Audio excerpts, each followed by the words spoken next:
Ya, people power ini semakin menggema akhir-akhir ini. Seperti apa generasi milenial melihat wacana people power yang dicetuskan Amin Rais itu. Kami sudah bersama dengan Ketua Umum Pengurus Besar Himpunan Mahasiswa Islam atau HMI, Sadam Al-Jihad. Selamat siang, Mas Sadam. Kita mendengar ungkapan people power ini sedang banyak sekali begitu ya diungkapkan.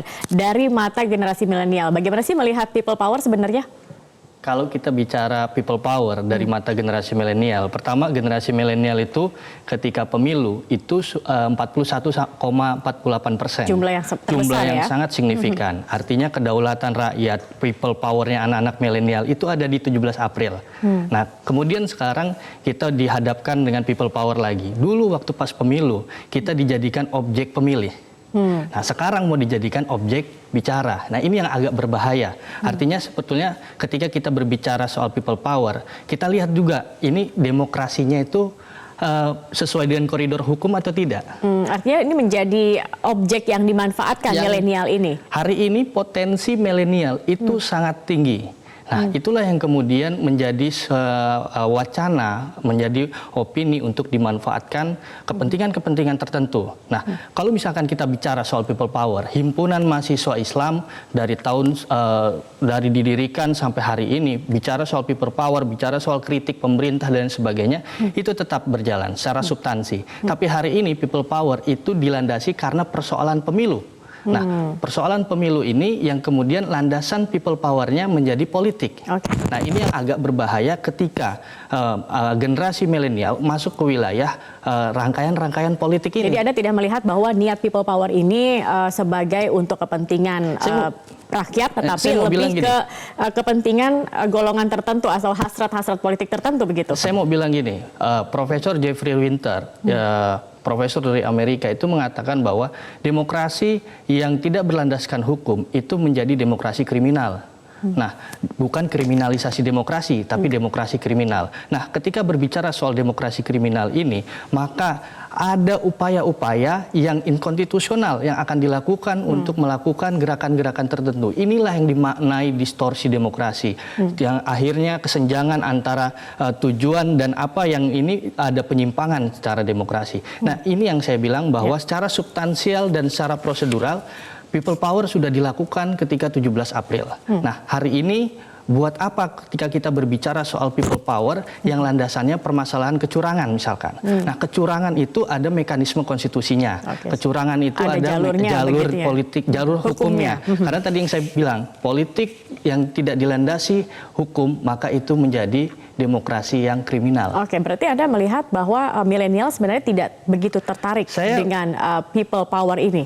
Kita keliling, hampir keliling untuk dari Medan, kemudian Bandung, kemudian Surabaya, Makassar, nanti kita di Jakarta. Teman-teman generasi milenial itu rata-rata itu menolak people power. Bukan persoalan menolak atau secara politik dan sebagainya, tapi memang ketika kita berbicara 41,48% pemilih milenial itu hadir di 17 April, itulah yang sudah kita, kita berbicara kedaulatan rakyat itu nanti kita tunggu hasil demokrasinya. Nah, kedaulatan rakyat itu harus menghargai hasil demokrasi. Dan di situ titik poinnya bahwa generasi milenial hari ini jangan diprovokasi. Generasi milenial hari ini tidak terprovokasi, tapi jangan diprovokasi. Nah, ini yang berbahaya ketika akhirnya, saya mau bilang gini, anak-anak muda sekarang ini justru lebih bernegarawan daripada orang-orang yang lebih tua. Lebih dewasa. Kenapa?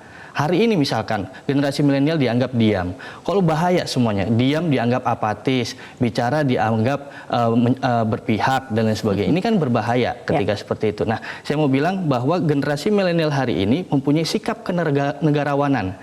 Karena kita lebih fokus untuk masa depan Indonesia, persatuan bangsa. Kemarin kita keliling ke Bawaslu, KPU, kita bela sungkawa dengan korban-korban yang ada secara demokrasi. Tapi juga kita harus mendukung produk konstitusional, yaitu produk KPU, Bawaslu, dan lain sebagainya. Nah, ini yang kita harus jelaskan ke publik bahwa anak-anak muda sekarang ini jangan didikotomi lagi dengan persoalan politik. Mas Sadam, kalau begitu ini kan dari Anda sendiri, apalagi ini Anda sebagai Ketua Umum Pengurus Besar HMI begitu, punya peran juga untuk generasi milenial. Kemudian bagaimana juga Anda kemudian mengedukasi atau juga mensosialisasikan kepada milenial yang lain. Kalau kita lihat kan di dunia maya ini cukup ramai begitu ya, istilah people power ini terus digaungkan.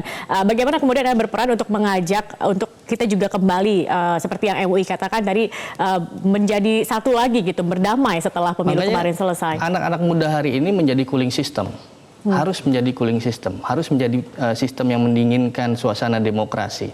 Caranya? Nah, caranya seperti apa? Nah, kita bersama-sama, kita harus mengedukasi entah dari sesama teman kita, keluarga kita, dan lain sebagainya, bahwa fakta-fakta yang terjadi ketika kita berbicara soal demokrasi dilandasi oleh kepentingan dan posisi perebutan kekuasaan ini sudah tidak sehat. Ini masuk ke wilayah grey area, ini masuk ke wilayah politik ansih. Artinya apa? Artinya gerakan, kalau bicara people power, itu berbicara soal otoritarian kepemimpinan, kemudian berbicara soal krisis ekonomi dan lain sebagainya. Tapi apakah landasan utama people power hari ini itu? Dan yang kedua, misalkan kita secara heterogen dan homogen. Dulu people power itu kalau misalkan kita cerita, kita nyanyi, kan mahasiswa rakyat miskin kota, semuanya bergabung di situ. Tapi hari ini apakah memang heterogen atau homogen? Nah, ini yang kemudian menjadi sebuah persoalan publik. Yang ketiga, secara koalisi partai dan lain sebagainya. Apakah kemudian people power ini berlandaskan dari koalisi partai? Karena ini berspektrum dari politik atau tidak? Nah, ini menjadi sebuah pertanyaan-pertanyaan dasar. Makanya tadi yang saya katakan bahwa demokrasi tanpa landasan koridor hukum, maka itu adalah demokrasi kriminal. Oke, baik. Itu dia. Tapi kita harus melihat sebenarnya niatnya apa dari people power ini. Dan kalau memang merasa ada kecurangan, sebenarnya sudah ada jalur-jalur yang bisa ditempuh. Oke, Mas Adam Al-Jihad, terima kasih sudah bergabung bersama kami.